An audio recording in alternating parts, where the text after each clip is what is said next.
Mga ka-idol, ayan Lods, sa maayong hapon mga ka-idol. Kung sa Bisaya, kung sa Tagalog naman ka-idol, magandang hapon ka-idol.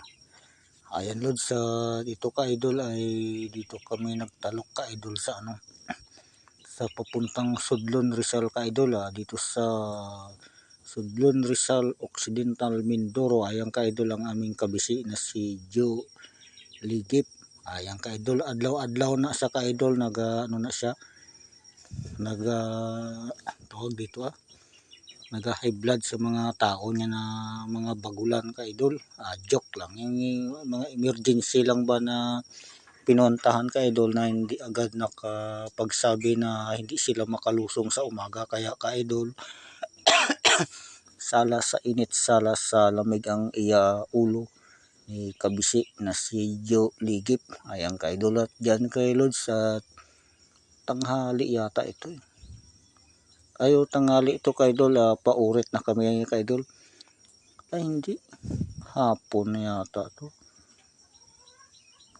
Hapon na ito ka-idol, mag-ano na ito Ay hindi Lods, tanghali kasi yung hapon kasi ka-idol, mga alas 2 na yung kahapon, na bakbak ulan na yung ka-idol. Patapos na kami yung ka-idol kapon na habang gaulan. Habang gaulan, bago nag-ulan yata, parang nakauwi na yata kami mga alas 2 ng hapon ka-idol, natapos namin talok. Ayan Lods. Ang amin tinalukan dyan ka-idol, kaya yan, kay Kuya Paulino ka-idol, na taga Kaminawit yata ang may-ari niya na. Ayan Lods, so ikot-ikot ko yung kamera dyan ka-idol, kasagsagan ng init niyan ka-idol. Yan kita mo yung ulap naga puti, naga blue. Yan si body ulit or pilya ka-idol, yung nagabuhat ng tubig. Diyan malapit na kami yan Lods sa highway.